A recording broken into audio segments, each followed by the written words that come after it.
الله أكبر.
আসসালামু আলাইকুম রহমতুল্লাহ আবরাকাতু। সম্মানিত ভিউয়ার্স, আশা করি আপনারা সবাই ভালো আছেন।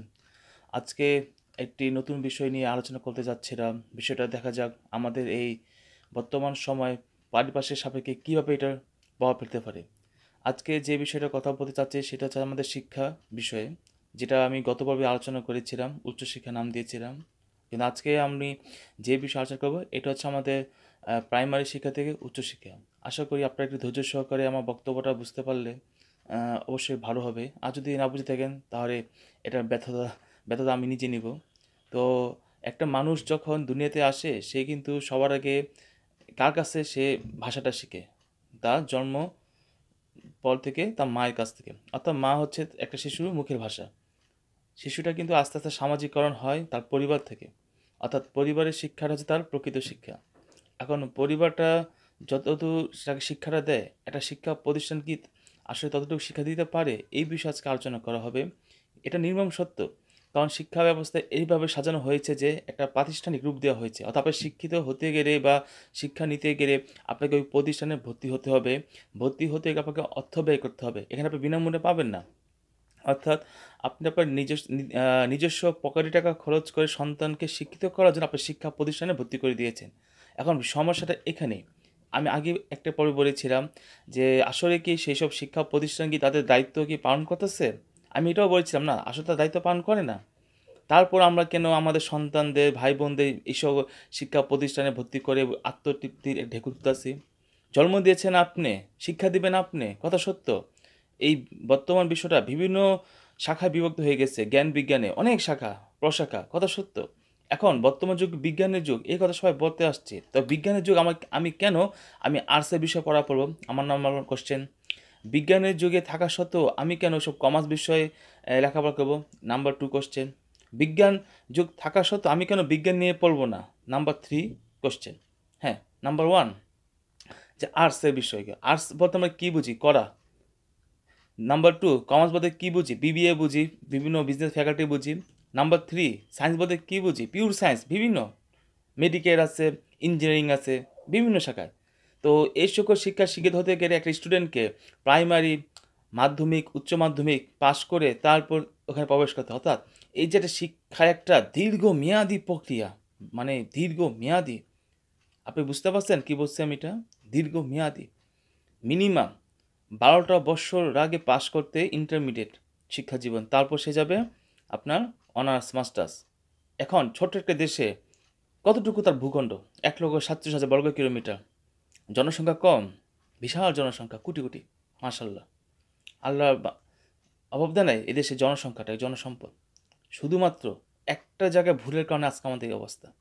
সেটা হচ্ছে আবার না জেনে দৌড়াচ্ছি, শুধু শুনে শুনে দৌড়াচ্ছি। এটা ঠিক না।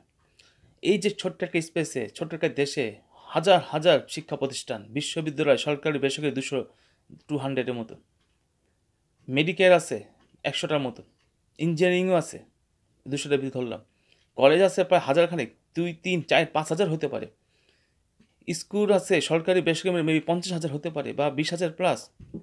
আচ্ছা, লেখাপড়ার উদ্দেশ্য ভালো, আমি অস্বীকার করবো না, হ্যাঁ, কিন্তু এই যে লেখাপড়া করতে গিয়ে স্টুডেন্টের যে একটা যুদ্ধে নেমে যাচ্ছে, এখানে কতজন সফল হতে পারছে আপনি চিন্তা করছেন?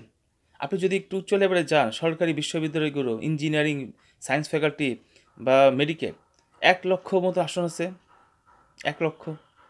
কিন্তু ইন্টার পাস করে 14 লক্ষ মিনিমাম, 20 লক্ষ পরীক্ষা দেয় যদি ধরে নেই, 14 লক্ষ পাস করে বা 16 লক্ষ ধরেন পাস করে, তা 1 লক্ষ যদি সিট থাকে সরকারি বিশ্ববিদ্যালয়, তা বাকি স্টুডেন্টরা কোথায় যাবে?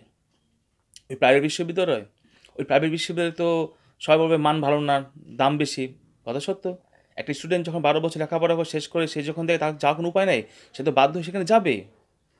এই যে আমাদের ব্যবস্থা ব্যয়বহুল, অর্থাৎ এই সিস্টেমটাকে এভাবে সাজানো হয়েছে যে আপনি যত সামনে যেতে থাকবেন তত ফাঁদে আটকাতে থাকবেন। এইটা ভাঙতে হবে, সময় আসছে ভাই। আর কত চোখটা খোলা রেখে ঘুমাবেন? একটু সচেতন কি হবেন না? এই যে আমার কথা, আমি যেটা কথা বলতেছি ভাই, আমার তো 28 বছর একাডেমিক জ্ঞান নিয়ে আসছি, অহংকার করি না, আল্লাহ বাঁচায় রাখছি এই জন্য। আমিও তো ভাই লেখাপড়া শেষ করছি, 5 সালে মেট্রিক পাস করলাম, 8 সালে মেট্রিক পাস করলাম, 12 সালে মেট্রিক পাস করলাম। আমি তো টাকাতে পড়াশোনা করছি, আমি তো বাংলা পড়ি নেই, আমি তো এতিমখানায় পড়ি নেই। শিক্ষা প্রতিষ্ঠানে টাকা দিয়ে দিতে হবে, ভর্তি হবেন, পরীক্ষা দিবেন, পাস করবেন, বেরোবেন। শিক্ষা প্রতিষ্ঠানে 1 টাকা কম নেই, সে কি নিবে? মনে করেন 500 টাকা বেতন, আপনি 490 টাকা, সে কি নিবে? সে তো নিবে না। 500 টাকা দাও, কিন্তু 510 টাকা যদি দেন অবশ্যই নিবে, কারণ 500 টাকা শিক্ষা প্রতিষ্ঠানের মামা 10 টাকা তুমি চা খেও। ঠিক তেমনি আমিও এই ছোট্ট বেলাকে ভণ্ডামি দেখতে দেখতে বড় হয়েছি, এই ভণ্ডামিটা ভাঙতে হবে। এই ভণ্ডামি না ভাঙতে পারলে সমাজ ধ্বংস হয়ে যাবে। হ্যাঁ, শিক্ষা প্রতিষ্ঠান, হ্যাঁ, আপনার সন্তানকে আপনি কীভাবে শিক্ষা শিখে, এটা আপনার ব্যক্তিগত বিষয়, এটা আমার বিষয় না। আমি জাস্ট একটা সমাজের মানুষ হিসেবে কিছু কথা বলার জন্য আজ এখানে আসছি। ছোটোবেলা থেকে স্টুডেন্টদেরকে যেভাবে আমাদের ট্রেন দেওয়া হয়, প্রশিক্ষণ দেওয়া হয়, এটা আসলে যুগোপযোগী নয়। ছোটোবেলায় আমি জাপানিজ স্কুলে পড়ছিলাম, ছোটোবেলায় আমার এখনও মনে আছে।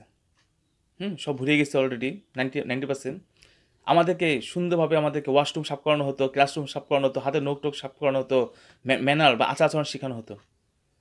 কিন্তু যখন আমরা ছোটোবেলায় জাপানিজ স্কুল থেকে যখন আমি সরকারি স্কুলে চলে গেলাম, তখন আমি কিন্তু হয়ে গেছি পুরা। এটা কীভাবে পুনর্বাসন কেন্দ্র আমাদের যাওয়া অবস্থা। কালচার মিলে না, ম্যানার মিলে না, আচরণ মিলে না, কিচ্ছু মিলে না। ছোটোবেলায় আমি আমার স্কুলে, জাপানি স্কুল দিয়ে এতটুকু মনে আছে, বললাম 10%, টিচারদের কোনো ভুঁড়ি ছিল না, হয়তো আমার ভুঁড়ি হয়ে গেছে এখন। ওনাদের প্যান্ট শার্টে কোনো পকেট ছিল না, মেবি, হ্যাঁ, শার্টে কোনো পকেট ছিল না। অথচ আমাদের দেশের শিক্ষা ব্যবস্থা, টিচারদের দেখেন তো, তারা কীভাবে শিক্ষকের মুখোশের আড়ালে তারা বৈষম্য সৃষ্টি করে। ওনাদের কাছে পড়লে পাস, না পড়লে খবাস, নাম্বার কম, ইঞ্চি ইঞ্চি মাইপা দেয়। এগুলো ঢাকা শহরও হতেছে। তা আপনি কেন আপনার সন্তানটাকে আপনি আরেকজন হাতে তুলে দিবেন? এই শিক্ষার বৈষম্য। আপনার সন্তান জিজ্ঞাসা করেন তো, সে আসলে লেখাপড়া সুখী কিনা, জিজ্ঞাসা করেন তো একটু। সে সুখী না দুঃখী? আমাদের শিক্ষা জীবনটা তো একটা বন্দি জীবন, কারাগার। এগুলো গত ফ্যাসিস্ট সরকার পর্যন্ত ছিল ভাই। এটা ভেঙে ফেলেন, আইনটাকে লাথি মেরে ফাড়া দেন, এসব শিক্ষা ভেঙে ফেলেন ভাই, এসব দরকার নাই। আপনাদের সন্তানদের জীবন নষ্ট করতেছে। তারা বেকারের খাতায় নাম শিখাচ্ছে, প্রতিটা দিন 6 ঘন্টা ক্লাস করতে হয় সকাল থেকে। অফিস শুরু হয় যেখানে 9টায়, আপনার সন্তানের ক্লাস শুরু হয় সকাল 7টায়। দেখছেন কোন অবস্থায় আছেন? তারপরে কীভাবে আপনি নিশ্চিন্তে আছেন স্কুলে ভর্তি কাছে হয়ে যাবে এটা? এটা কি সত্য? না, আপনাকে একটু সচেতন হতে হবে। সারাদিন পেটের চিন্তা করলে হবে না ভাই, একটু মাথা চিন্তা করেন। আপনার নিজের বংশধর, নিজের ভবিষ্যৎ যেমন আছে সন্তানের উপর, তার প্রতি একটু নজর দেন। আপনারা চোখ বন্ধ করে ভর্তি করা হবে না। শিক্ষকরা মহান সম্মানিত, আমরা অস্বীকার করব না। কিন্তু সেই শিক্ষকরা কিন্তু প্রকৃত শিক্ষা দিতে পারে না। আমাদের এই তথাকথিত ম্যানেজমেন্ট বা স্কুল কর্তৃপক্ষের কারণে। এইজন্য আমি বলতে চাচ্ছি, আপনার বাসার সন্তানকে শিক্ষা ব্যবস্থা করেন। তাকে বেশি যে বইপত্র উৎসাহিত করুন, বিভিন্ন কোর্স তাকে করতে দিন। ছোটোবেলা থেকে ঘর থেকে প্রশিক্ষণ দিয়ে শুরু করে দেন। দেখবেন একমাত্র আপনার ছেলে সন্তান কখনো বেকার থাকবে না। সে কোথাও না কোথাও সার্ভাইভ করতে পারবে ভাই। সবাই যদি অফিসার হতে চায়, তো এই দেশটা চলবে কী হবে ভাই? চাকরি করে তো সুখ নাই, এটা চাকর। চাকরির মধ্যে কোনো ক্রিয়েটিভিটি নাই। আপনারা কেন তো দাম দেন চাকরিজীবীটাকে? আপনারা তো মানবরে দানব বানান। সরকারি চাকরি করে মুখে ফেনা তুলেন। ও তো ঘুষ খায়। ও ঘুষ খায় না, ঘুষ খায়, না খায় ঘুষ খায়। যেটা করণ গ্যাসে পড়ে সরকারি চাকরি। আগে আপনি নিজের নেচারটা ঠিক করেন। আপনার যোগ্যতা নিয়ে আসেন। সমস্ত এটা দেয় আমাদের দৃষ্টিভঙ্গিটা, শিক্ষার অভাব। যা যেটা নয় সেটা ভাব। ওই যে একটা জোকস বলছিলাম, এক শিক্ষক তার ছাত্রকে বলতেছো, আচ্ছা বল্টু, তোমার এক পাশে টাকা অন্য পাশে বিদ্যা, তুমি কোনটা নিবা? বল্টু বললো, স্যার আমি তো স্যার টাকাটাকে নিব। শিক্ষক বললো, আমি তো জ্ঞানটাকে নিব। তখন ছাত্র বললো, স্যার ঝাঁঝিটা রবা। এই যে আমাদের সমাজ ব্যবস্থা, ক্ষুধার্ত সমাজ। এই দেশে বিগত 70 আগ পর্যন্ত মেবি পাকিস্তান সরকার যাকে বলি আমরা 25 বছর শাসন করে গেছে, দেশ কিছু পায় নাই। তার আগে 200 বছর ব্রিটিশ শাসন করেছে, কিছু পায় নাই। তার আগে বিভিন্ন নবাব শাসক, কিছু পায় নাই। এই যে গরিব একটা রাষ্ট্র রেখে তার চলে গেল আমাদের পূর্বপুরুষদেরকে, তার কিছু পাইছে? পায় নাই তো। এখন ওই অভাবটা এখন আমাদের মাঝে এসে বসে, এত অভাব। তার গাড়ির অভাব, বাড়ির অভাব, চাহিদা অভাব, সন্তানের অভাব, বউ অভাব, চাকরির অভাব, ব্যবসার অভাব, শেষ নাই। এগুলো শেষ হবে না, দুনিয়াদারি শেষ হবে না। আল্লাহ তো বলে দিছে যে তোমার দুনিয়া কয়েকদিনের জন্য যাচ্ছ, তোমরা সুন্দরভাবে বাঁচার চেষ্টা করো, জীবনযাপন করো। আমরা কি তা করতেছি? আমরা দিন দিন দুনিয়াটাকে কঠিন করে ফেলতেছি। এই শিক্ষা নয় ভণ্ডামি এটা। প্রথম আসে প্রাইমারি শিক্ষা। একটা প্রতিটা বাচ্চা কচি নিষ্পাপ শিশু, তার মনে কত কিছু, একটা পবিত্রতা, একটা খেলে। সে প্রাইমারি শিক্ষা যায়, স্কুলে যায়, নার্সারি কেজি পড়তে পারে। আচ্ছা ধরে নিলাম 1 ভর্তি হয়ে গেল, 5 পর্যন্ত ধরলাম। এটা হচ্ছে আসল সময়, এটা গাছের মূল। এই মূলটাকে যদি শক্ত করে যদি আপনি গাঁথতে পারেন, সে কখনো ধরে পাবে না। এই প্রাইমারি শিক্ষাটাকে আপনি যত বিশুদ্ধভাবে তাকে ট্রেন দিবেন, সারা জীবন সেইটা বহন করবে। তাকে যদি সঠিক শিক্ষা দেন পজিটিভ, সে পজিটিভলি বড় হবে। তাকে যদি নেগেটিভ দেন, নেগেটিভ বড় হবে। এইটাই হচ্ছে আমাদের আসল পয়েন্ট। শিক্ষা অবশ্যই অমূল্য সম্পদ, জ্ঞান অর্জন করা ফরজ, ইবাদতের চেয়ে বেশি। আল্লাহ নবীকে ভরে নাই বিধানের কর্মকারী শহীদের চেয়ে পবিত্র? কেন কথাটা বললেন? একজন শহীদ তার নিজে এখন ধর্মের জন্য শহীদ হতে পারে, কিন্তু বিধান সবাইকে জাগ্রত করে। এখানে মেন কথা, একজন পরহেজগার ব্যক্তি নিজে নিজে পরহেজগার করে, নিজে অন্যায় থেকে, পাপ থেকে বাঁচার জন্য। কিন্তু একজন আলেম হাজার হাজার পরহেজগার ব্যক্তি তৈরি করে। এই আলেমটা শিক্ষিত ব্যক্তি। আমার কথা এখানে, এই প্রাইমারি শিক্ষা লেভেলটাকে আপনাকে অবশ্যই বুঝতে হবে। বাবা মা হিসেবে সন্তান যাতে জন্ম দিয়েছেন অবশ্যই বুঝেন। আপনি কেন এই তথাকথিত শিক্ষা ভর্তি করে দিচ্ছেন? এই কচির সময়টাকে, মানুষ হওয়ার যে সময়টাকে, তাকে এই সময় আপনি অনেক লেখাপড়া, তাকে একটু কোর্স করতে হবে। আপনি অপরজন আসে থাকবেন না, রাষ্ট্র আসে থাকবেন না, রাষ্ট্র কিছু দিবে না। রাষ্ট্র এখন আপনাকে জন্ম নিবেদন দিবে, ভুল করবেন ধরেবেন, এই কাগজ দাও, সে কাগজ, ওই কাগজ দাও। ধরেন আপনার বাবা মারা গেছে 2000 আগে, মনে করেন আল্লাহ মাফ করুক, 1980 সালে, বা ওরা জন্ম নিবন্ধন, এনআইডি কার্ড করতে যাবেন, ভুল হয়ে যাবে, ওরা ভুল করে দিবে, আপনিও ভুল করতে পারেন, হয়তো তথ্যগত কারণে। মনে করেন আপনার মায়ের নাম হচ্ছে রোকসানা বেগম, আপনার বড় ভাই বোনরা দিয়ে রোকসানা খাতুন, এই বেগম খাতুনের সমস্যা হবে। হ্যাঁ বাবা, আমার কাগজ দাও, তোমার কাগজ দাও। এনআইডি করতে গেলে একই অবস্থা সব জায়গায়। এগুলো করা হচ্ছে কেন? এগুলো করা হচ্ছে যেন বান্দা যেন সারাদিন বছর বছরে দৌড়ায়, অথবা যেন রাষ্ট্র ক্ষমতা চিন্তা না থাকতে পারে। এই যে আমাদের দেশে বিভিন্ন ইভেন্ট হচ্ছে, খেলাধুলা হচ্ছে, এগুলো তো আমাদের মানায় না। এগুলো করার মধ্যে আমাদের ভুলিয়ে রাখতে চায় যে তুমি সারাদিন খেলো, তুমি সারাদিন পড়ো, তুমি সারাদিন ওটা করো সেটা করো, রাষ্ট্র চিন্তা আমি করব। এই যে নেতার ছেলেরা লেখাপড়া করে না, নেতার ছেলেরা কিন্তু নেতাই হয়, দেখবেন আপনি। বুঝতে পারছেন? তা আপনি নেতারা করে কেন নিজেকে বঞ্চিত রাখবেন? আপনিও রাষ্ট্র ক্ষমতা আসেন, আপনি কেন আরেকজনকে ভোট দিয়ে রাষ্ট্রপতি এসেছেন? ভোট দিয়ে আপনার কী লাভ, আমার কী লাভ, আমাকে বলেন। ভোট তো তাঁর লাভ। সেই মন্ত্রী এমপি হবে, কমিশনার হবে, সে সরকারি রেশন পাবে, গার্ড পাবে, 2 নম্বরে কাজ করবে, আপনাকে আমাকে জুলুম করবে, অত্যাচার করবে। হ্যাঁ, এরকম রাষ্ট্রক্ষমতা আমরা চাই? 36শে জুলাই পর্যন্ত, আগ পর্যন্ত চাই আমরা? কখনো চাই না। নির্বাচন কেন হবে আপনার? কিসের নির্বাচন? আপনি নির্বাচন করবেন, ঠিক আছে, আমি ভোট দিব না, আগে তো বলছি। 100% ভোট না ইয়ে হবে না, নির্বাচন জয়লাভ হবে না, ওইসব কথা বাদ দেন। বছরে একবার খবর নেবেন না, 4 বছর এসে খবর নেবেন, সালাম দিয়ে ভোট নিয়ে যাবেন। এটা আমাদের শিক্ষা ব্যবস্থা। অর্থাৎ শিক্ষা খাতে ভণ্ডামিটা, এই ভণ্ডামি শুরু হয় প্রাইমারি লেভেল থেকে। অর্থাৎ ওই সন্তানটা দেখে তার বাবা মা যেমন, সন্তানটা শিখে সেরকম, চলে গেলে চোর হয়। এই প্রাইমারি লেভেলটা স্কুলটাকে সন্তানদেরকে আপনি যদি ভালো ট্রেন করতে পারেন 5টা বছর, হ্যাঁ সরকারি স্কুল পড়ান, প্রাইভেট স্কুল পড়ান, ঠিক না, মানে ঠিক, মানে ভুল হবে না। কিন্তু বিষয়টা হচ্ছে কি, তাদেরকে এই বয়সটাকে অবশ্যই একটু খেলাধুলার পাশাপাশি তাদেরকে মানসিকভাবে তৈরি করতে হবে। এবার আসে মাধ্যমিক শিক্ষা। এই মাধ্যমিক শিক্ষা খুব টার্নিং পয়েন্ট। ও প্রাইমারি শিক্ষা যা বসে, এই সময় তার শরীর, মেধা, মনন বিকশিত হয়ে যায়, অন্যরকম হয়ে যায়, তার সাথে আগের সাথে মিলে না। এই প্রাইমারি শিক্ষা লেভেল পাস হয়ে যায় আমার মাধ্যমিক শিক্ষা। এই ক্ষেত্রে তাকে আরেকটু সচেতনভাবে, তাকে সুচিন্তিতভাবে বিভিন্ন কোর্স করানো হওয়া উচিত পজিটিভলি। রাষ্ট্রের কোর্স করার জন্য আপনার দরকার নেই রে ভাই, রাষ্ট্র একটা দিয়ে দিছে। আমি এই কোর্স করলো, যা না করলো তা একটা ঘটনা বলি। মনে করেন একদিন এক সরকার দাওয়াত দিল সকল বনের পশুদেরকে, এই তোমরা অমুক দিন এসে তোমার খেয়ে যাবা। বিশাল একটা লঙ্গরখানা খোঁড়ালো, সব পশু পাখি চলে গেল, হাতি গেল, ঘোড়া গেল, গরু গেল, ছাগল গেল, শিয়াল গেল, কুত্তা গেল, বাঘ গেল, ভাল্লুক গেল, সিংহ গেল। এখন সরকার কী খাবার খাওয়াচ্ছে? আপনার ঘাস। হাতি, গরু, ছাগল, হরিণ ঘাস খেয়ে চলে গেল, কোনো সমস্যা নেই। গাধাও ঘাস খেলো। সমস্যা মিস্টার বাঘ এবং সিংহ ওরা কি ঘাস খেতে পারবে? ওদের কি ঘাস খাওয়ার যোগ্য? তাদের কি খেতে হবে? তাদের তো এনিমেল মাংস খেতে হবে। এই আমাদের শিক্ষা ব্যবস্থা এরকম রাষ্ট্র প্রদত্ত। সবাইকে ঘাস খাওয়াচ্ছে। এই ঘাসটা সবার জন্য নয়।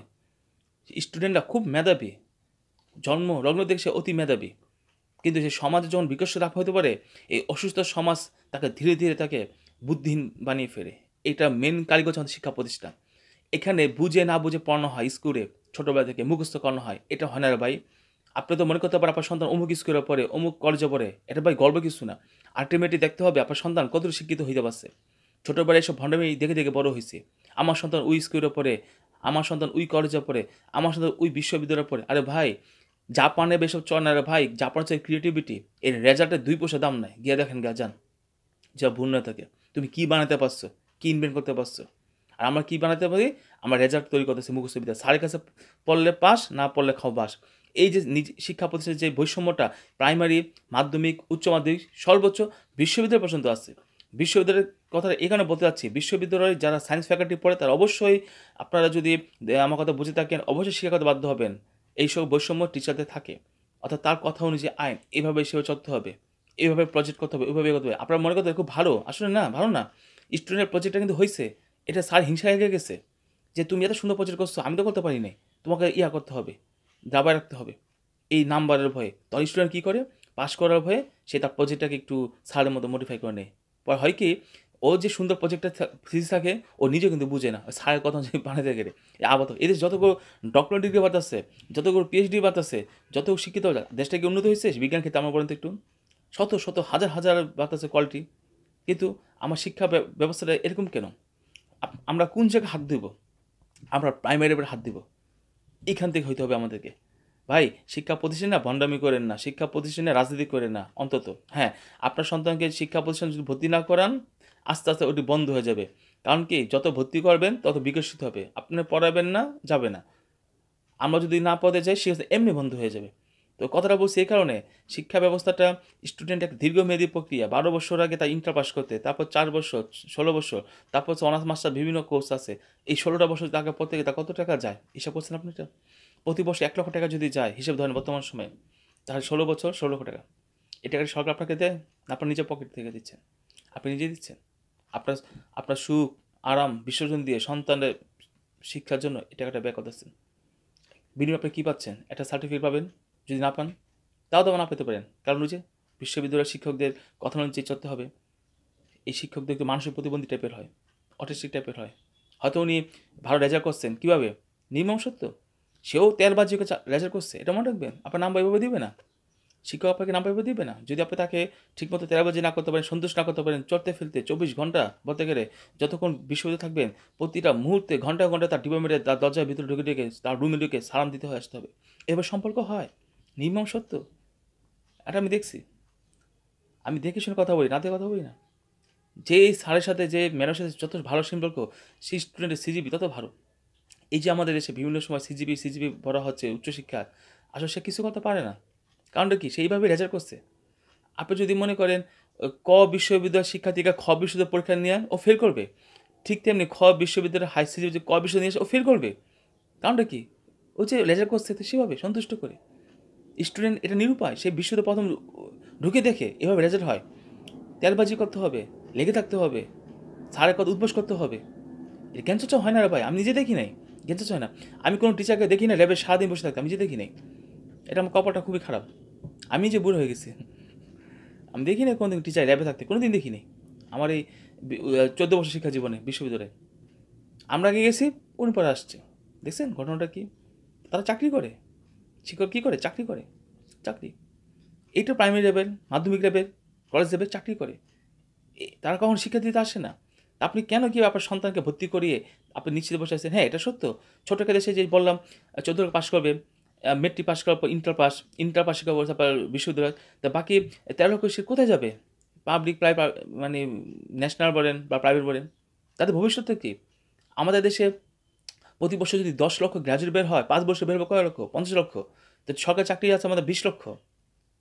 তার বাকি স্টুডেন্ট কীভাবে চাকরি পাবে? কিন্তু সে তো এটা বুঝে না। সে তো একটা স্বপ্ন থাকে যে আমি অমুক সরকারি গ্যাজেট অফিসার, সেটা হবো, সেটা হবো। কত সত্য, নির্মম সত্য। কারণ সমাজ এটা সে খুব প্রায়োরিটি দেয়, সম্মানিত দেয়। ওই যে বলে না, একটা কথা আছে না, ১০ জন চোর, একজন চোরের ওস্তাদ মারা গেছে, ১০ জন চোর ওস্তাদের বড়, ওস্তাদ খুব ভালো আছে। তো আপনি কীভাবে বুঝলেন সে যে চোর? এটাই। তো শিক্ষা ব্যবস্থা এরকম। আমি এই কথার উদ্দেশ্য হচ্ছে, ভাবিয়া করিও কাজ, করিয়া ভাবিও না। যেসব গার্ডিয়ানরা মনে করতেছেন শিক্ষা জগতে নেমে দিলে আপনার সন্তান সুশিক্ষিত হয়ে যাবে, না, এত সহজ না। আরেকটা ভণ্ডামি আছে বলি, এটা হচ্ছে ইংলিশ মিডিয়াম, এই তথাকথিত ইংলিশ মিডিয়াম সো কল্ড। হুম? তাদের কথা হচ্ছে আমার সন্তানকে ইংলিশ ও লেভেলে পাস করে বিদেশ পাঠিয়ে দিব। ভাই এত সহজ না রে ভাই, একটু থামেন। আপনি বিদেশ পাঠিয়ে দিবেন, হ্যাঁ, যদি আপনার নিজের টাকা থাকে, আপনার টাকা যদি থাকে, প্রতি বছর ৩০-৪০ টাকা ফান্ডিং করতে পারেন, তারপর পাঠাতে পারবেন, কোনো সমস্যা নেই। কিন্তু আপনার টাকা নেই। হ্যাঁ, আপনি বিদেশ যান অবশ্যই। কিন্তু ওখানে গিয়ে লেখাপড়া যে করতে যাচ্ছে, তারা কোন সাবজেক্টে লেখাপড়া করতেছে মোস্ট অফ দেম?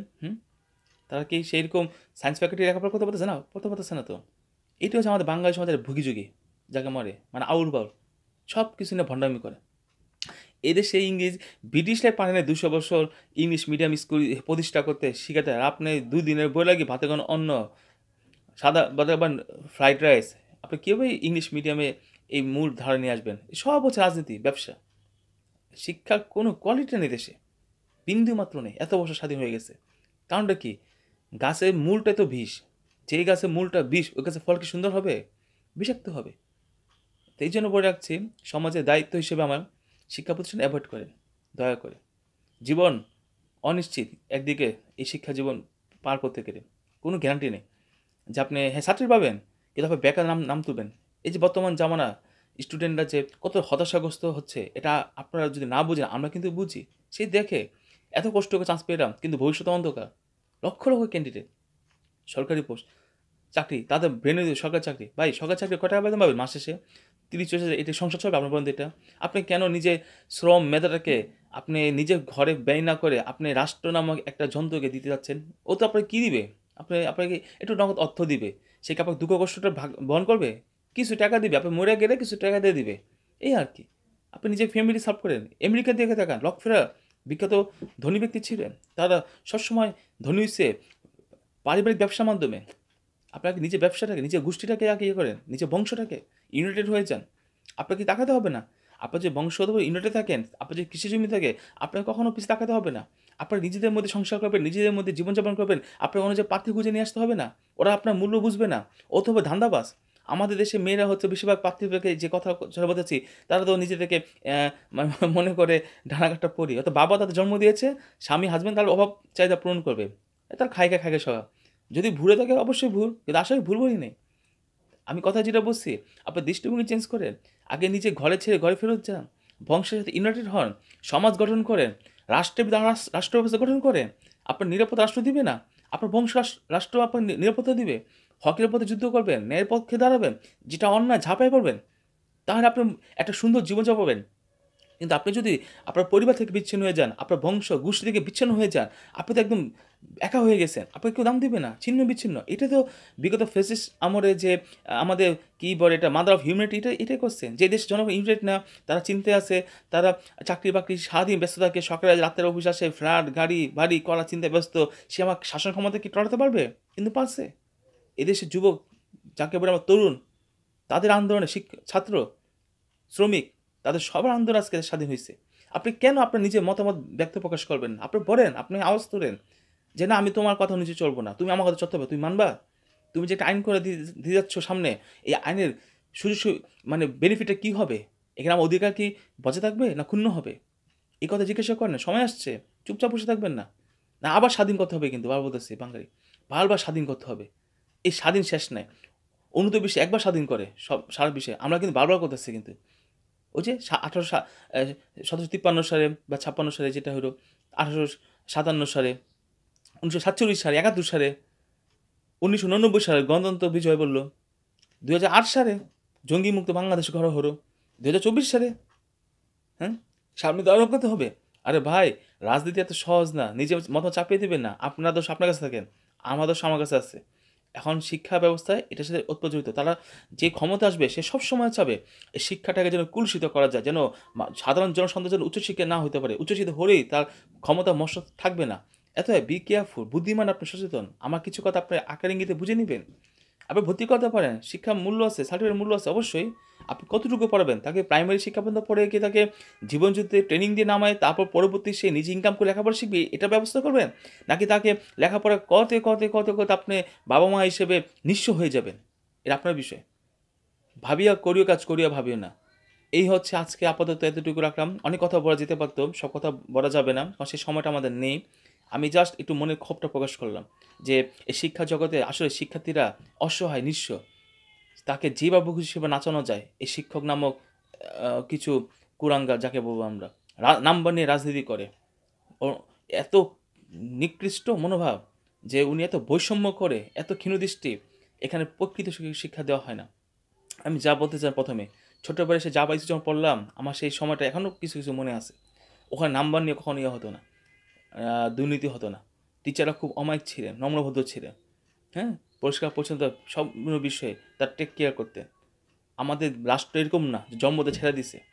একটা সন্তান জন্ম দেওয়া অনেক সহজ, 10 মাস 10 দিন, কিন্তু তাকে মানুষ অনেক কঠিন। এই শিক্ষক ওই সন্তানটাকে মানুষ করে 16 বছর 12 বছর ধরে, ইউনিভার্সিটি পর্যন্ত। সেরকম শিক্ষক আমাদের দেশে দরকার, দায়িত্ব পড়েন। আর একটা বিষয় করবো, বাঙালি আমাদের দেশে যত অভিভাবক আছে, আপনার দরকার ভণ্ডামি ছাড়েন না ভাই। আপনার সন্তান ক্লাস 5-এ পড়ে, আপনি কেন তাকে বুয়েটে টিচার নিয়ে আসবেন ভাই? এটা তো আমাদের ন্যাশনাল স্টুডেন্ট ভাই আপুরে পার পড়াতে, তাকে তার কাজ করতে দেন। আপনারা কেন ভণ্ডামিটা করেন?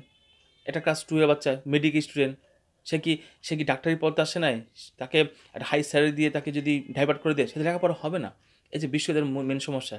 এবার বিশ্ববিদ্যালয় ভাই বোনদের বলতেছে, হ্যাঁ আপনারা ভাই মধ্যবিত্ত নির্মিত হইতে পারেন, সবই আত্মমর্যাদাশীল, ভাই একটু লেখাপড়াটা আগে ফোকাস দেন, ইনকাম পরে করতে পারবেন। কিন্তু আপনি যখন লেখাপড়া নেমে বাদ দিয়ে যে ইনকামে নেমে যে সারাদিন টিউশনি করেন, ভাই আপনার তো জ্ঞান চর্চা হচ্ছে না। আপনার সায়েন্স ফ্যাকাল্টি, আপনার অনেক ইনভেস্টমেন্ট করতে হবে। সরকার আপনাকে সে লেখাপড়ার খরচ বহন দিচ্ছে, মানে কারা? জনগণ। আর জনগণ তো ঠিক অর্থ দিচ্ছে, কিন্তু শিক্ষকদের সেরকম সময় দেন আপনাদের, আপনার সাথে ভণ্ডামি করে। কোন দিকে সমাধান করবেন? এই জন্য আমি আগে একটা ভিডিও বলেছি, শিক্ষকদেরকে দায়িত্ব পালনের সময় তাদেরকে জবাবদিহিতার মুখে নিয়ে আসতে হবে। কেন? আমার সন্তান কেন ফেল করলো? আমার সন্তান কেন রেজাল্ট খারাপ? আমার সন্তানের অ্যাচিভমেন্টটা কী? প্রত্যেকটা গার্ডিয়ানকে বলে দিচ্ছি, এবার আপনার আওয়াজ তুলুন, মুখে কাজ না করে হাত তুলুন। মানে হাত মানে কি, হাত উঁচা করুন, ঠিক আছে? আমি খারাপ কিছু বলছি পরে এটা? আমি বলি নাই তো। শিক্ষকের সন্তান তাদের এসব প্রতিষ্ঠানে পড়ে না। তার তথাগত উন্নত শিক্ষা প্রতিষ্ঠানে পড়ে চলে যাচ্ছে। কিন্তু আমরা জনগণের ভ্যাট ট্যাক্স দিয়ে রাষ্ট্র চালাচ্ছি না। জব দিতে কেন হবে না? হুম? অবশ্যই দিতে হবে জব দিয়ে। জব যদি না থাকে, তা আপনি স্যাটিসফ্যাকশন পাবেন কীভাবে? এখন তো তাই হোক, আজ থেকে এখনই আপনারা আওয়াজ তুলুন। প্রথমে আমাদের মেইন টার্গেট শিক্ষা প্রতিষ্ঠান। এই সকল ভণ্ডামি যেন দূর হয়। তবে হ্যাঁ, শিক্ষকদের কিন্তু হাত পা বাঁধা, আবার বলতেছি। তারা কিন্তু সব পারে না, তাদের অনেক দায়িত্ব চাপিয়ে দেওয়া হয়। ঘন্টার পর ঘন্টা পরিশ্রম, এই প্রেশার সেই প্রেশার, প্রাতিষ্ঠানিক। তাদের কথা অবশ্যই অভিভাবক হিসেবে আপনারা মনে রাখবেন। তার পরম শ্রদ্ধেয়। আমি কিন্তু শিক্ষা প্রতিষ্ঠানের বিরুদ্ধে, সিস্টেমের বিরুদ্ধে। এই সিস্টেম ভেঙে ফেলতে হবে। আমি আগেই বলছি, আজকে এটা আমার শেষ ভিডিও এই শিক্ষা প্রতিষ্ঠানের জন্য। আমার হোম স্কুলিং দরকার পড়লে আমি বাসায় লেখাপড়া করব, পরীক্ষা দিব, শিক্ষা প্রতিষ্ঠানে যাব। শিক্ষা কীরকম হওয়া উচিত? শিক্ষা অবশ্যই ললিতকর থাকতে হবে। ওখানে আমাকে নৃত্য, গীত, চিত্ত, কোরআন, হাদিস বা তেলোয়াত যে যেটা চাবে, ওটা পশ্চিমবঙ্গের ব্যবস্থা থাকতে হবে। কারণ আমার জগৎটা কিন্তু মাল্টি ডাইমেনশন। আমার সব ধরনের মানুষ লাগবে, ভালো মন্দ। আমার চোর, ডাকাত, পুলিশ, আর্মি সব লাগবে। সব ক্যাটাগরির মানুষ লাগবে সমাজ চলতে গেলে। আপনি এটাকে ফাঁড় দিতে পারবেন না, সবাইকে ভালো করতে পারবেন না। কিন্তু দৃষ্টিভঙ্গি এক থাকবে। কী থাকবে? ভণ্ডামি মুক্ত একটা জীবন, বৈষম্য মুক্ত একটা জীবন চাই, যেখানে ভণ্ডামি হবে না, বৈষম্য হবে না, রাজনীতি হবে না। এই শিক্ষা প্রতিষ্ঠান গড়ার দায়িত্ব এখন আপনাদের ভিতর। আপনারা সিদ্ধান্ত নেন। আপনারা কি আপনার সন্তানকে বৈষম্যমুক্ত, ভণ্ডামিমুক্ত জীবন ব্যবস্থা বড় করতে চাচ্ছেন, নাকি তাদের সেখানে ভাসিয়ে দিতে চাচ্ছেন? আমি কিন্তু কথাটা কিন্তু অনেক গভীর হিসেবে বললাম এটা। আপনার দায়িত্ব এটা। সন্তান জন্ম দিয়েছেন আপনি, সিদ্ধান্ত নেবেন আপনি। অভিভাবকরা বলতেছি, আপনারা একটু সচেতন হবেন, ভণ্ডামি বাদ দেন। শুধু ওই ভালো বড় শিক্ষা প্রতিষ্ঠান ভর্তি করার স্টুডেন্ট ভালো হয় না। তাকে একটু মানবিক হতে হবে, তাকে একটু বিচক্ষণ হতে হবে। উন্নত বিশ্বে কখনো এত লাফালাফি ফালফারি হয় না যে অমুকে মেডিকেল প্রথম হয়েছে, অমুকের প্রকৌশল প্রথম হয়েছে, এগুলো হয় না ভাই। উন্নত বিশ্ব উন্নত নয়, তার কথা বলে কম, কাজ করে বেশি। ইভেন তাদের রেজাল্ট এবার প্রকাশ হয় না। যার রেজাল্ট ইমেল অ্যাড্রেস চলে যায়। আর আমাদের সময় দেখি ঝাঁকানাকা নাচ দেখি, লাফালাফি দেখি, ভাই এগুলো কিছু না। আসল উদ্দেশ্য হচ্ছে আপনি লেখাপড়া শিখে কতটুকু জ্ঞান অর্জন করছেন, আপনি কী অর্জন করছেন। এটা রেজাল্টও কিছুই না, ওটা তেজপাতার মতন হয়ে যাবে। কারণ আপনার খাতাটা চলে গেছে এক টিচারের কাছে, আপনার ভাগ্যটা ভালো, ফেল করার কথা পাশ করে বসে গেছেন। ভাগ্যটা আপনার খারাপ, ভালো রেজাল্ট হওয়ার কথা খারাপ হয়ে গেছে। এটা নিয়ম বাস্তবতা। জীবনটা অনেক বড়, আল্লাহ বাঁচায় রাখে। কিন্তু এটা সত্য। কে কখন কি হয়ে যায় এটা কেউ বলতে পারে না। যতদিন জীবিত আছি ইনশাল্লাহ আমরা অবশ্যই চেষ্টা করব আমাদের বিবেকটা কাজে লাগানো। আল্লাহ কিন্তু সবার আগে কিন্তু আমাদের আকলটা সৃষ্টি করছে, রুহটা সৃষ্টি করার আগে। এটা বুঝতে হবে কিন্তু কথাটা। আপনি যে ধর্মের হন, হিন্দু, মুসলমান, বৌদ্ধ, খ্রিস্টান, আপনি একজন মানুষ। আপনি একজন মানুষ, আমি একজন মানুষ, কথা বলতে পারি।